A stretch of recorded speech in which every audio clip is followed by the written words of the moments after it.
Hello everyone, welcome to my channel GK trick by Vidhi में आप सभी का स्वागत है।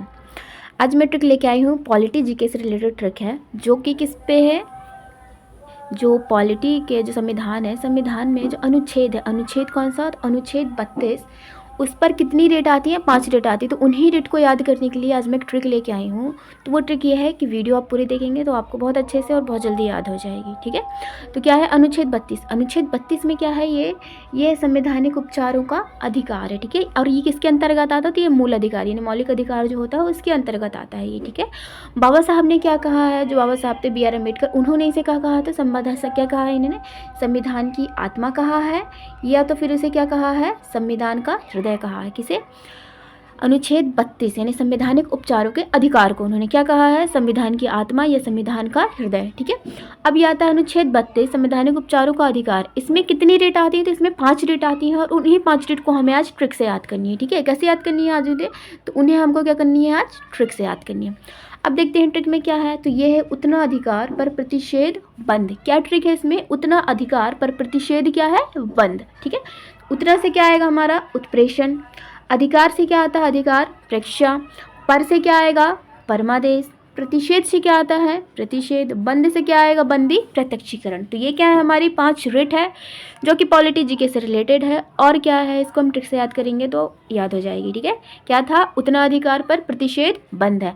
उतना से आएगा हमारा उत्प्रेषण, अधिकार से आएगा अधिकार प्रेक्षा, पर से आता है परमादेश, प्रतिषेध से आता है प्रतिषेध, बंद से आएगा बंदी प्रत्यक्षीकरण। ठीक है, अब हम क्या करते हैं, जितने भी 5 रेट है उसको हम बहुत अच्छे से डिटेल से कर लेते हैं। ठीक है, तो पहला यहाँ पे देख लेते हैं कि ये होता क्या है। देखो क्या होता है कि हर किसी का मतलब जो जितने भी नागरिक हैं भारत में, तो सबको मौलिक अधिकार है ना। ठीक है, तो जो मौलिक अधिकार, अगर किसी के भी मौलिक अधिकार का हनन होता है, जो मूल अधिकार होते हैं उनमें से क्या होता है, किसी के मूल अधिकार का क्या हो जाता है, हनन होता है। क्या है, नागरिक है, नागरिक उनके उल्लंघन के मामले में किसी मौलिक अधिकारों का सहारा लेने के लिए उच्चतम न्यायालय का दरवाजा खटखटाने का अधिकार देता है। यानी हमारे पास जितने भी मूल अधिकार है, 6 मूल अधिकार है, 6 में से किसी भी एक मूल अधिकार से क्या होता है, हमारा अगर हनन होता है, हमें लगता है कि भाई हमारे मौलिक अधिकार के हनन हो रहा है यहाँ पे, तो हम क्या करते हैं, हम सीधे के सीधे उच्च न्यायालय या तो हम उच्चतम न्यायालय, किसी भी न्यायालय में हम क्या कर सकते हैं, डायरेक्ट जा सकते हैं। ठीक है, ये क्या कहलाता है हमारा, तो ये इसी हम कहते हैं संवैधानिक उपचारों का अधिकार। इसीलिए बाबा साहब ने इसे क्या कहा है, तो संविधान की आत्मा, ये संविधान का हृदय कहा है। इसीलिए कहा है क्योंकि अगर हमारे किसी भी मौलिक अधिकार का हनन होता है तो हम सीधे उच्चतम न्यायालय जा सकते हैं, सर्वोच्च न्यायालय जो है सुप्रीम कोर्ट, हम वहाँ पर जा सकते हैं। ठीक है, तो यहाँ पर इसके उल्लंघन के लिए बनाया गया है। अब आता है इसमें कि जो 5 रेट है उसकी डिटेल पढ़ते हैं कि किसकी किसके लिए होता है। ठीक है, तो पहले आता है यहाँ पे हमारा कि 5 रेट है। 5 रेट है हमारा कौन सा, बंदी प्रत्यक्षीकरण है, परमादेश है, प्रतिषेध या निषेध, या तो उत्प्रेषण, और क्या है, अधिकार प्रेक्षा। ये 5 रेट है हमारी। ठीक है, अब 5 रेट में सबसे पहला आता है हमारा उत्प्रेषण।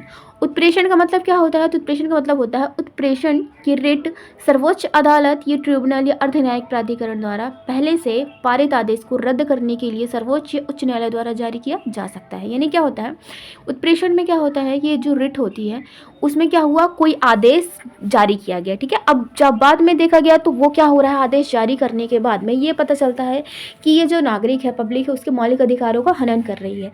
तब क्या करता है न्यायालय, ये उत्प्रेषण रिट वहाँ से लागू करता है। ठीक है, उसको रद्द करने के लिए।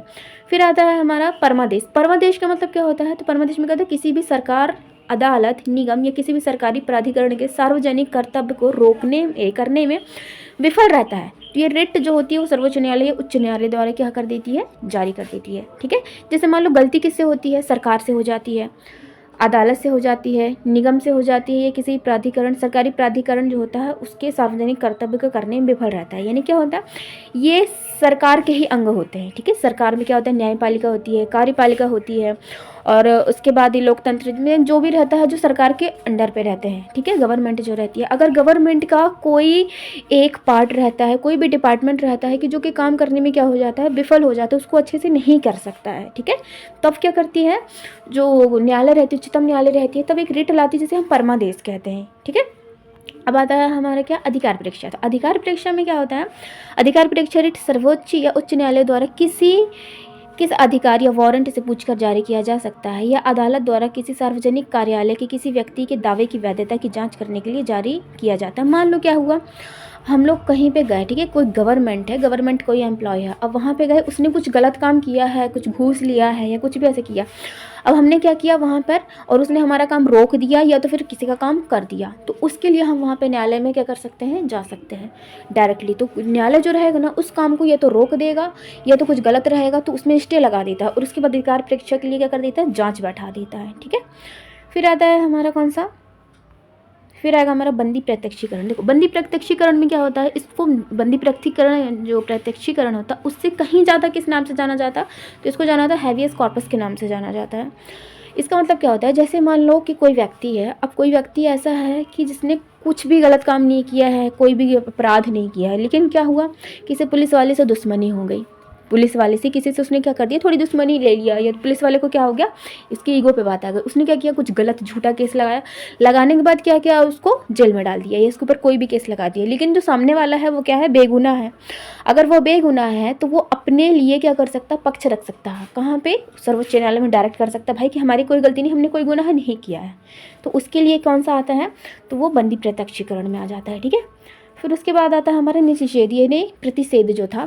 तो यह रिट क्या होती है, जिसे किसी व्यक्ति को सार्वजनिक पद धारण करने से रोकने के लिए जारी किया जाता है। जैसे मान लो क्या हुआ, कोई व्यक्ति है, अब हमारे जैसे मान लो हर एक पद होते हैं, सबकी क्या होती है, एलिजिबिलिटी होती है ना, ठीक है, क्राइटेरिया होता है। अगर मान लो वो पूरा नहीं कर रहा है, मान लेते हैं सरकारी नौकरी में जाने के लिए क्या होना चाहिए कि कोई भी केस नहीं होना चाहिए, कोई अपराध दर्ज नहीं होना चाहिए, लेकिन उसके ऊपर अपराध दर्ज है, या कुछ भी ऐसा काम है कि जो उसको फुलफिल नहीं कर रहा है, लेकिन उसने क्या किया कि पोस्टिंग उसको देने के लिए तैयार हो गए, सब कुछ हो गया।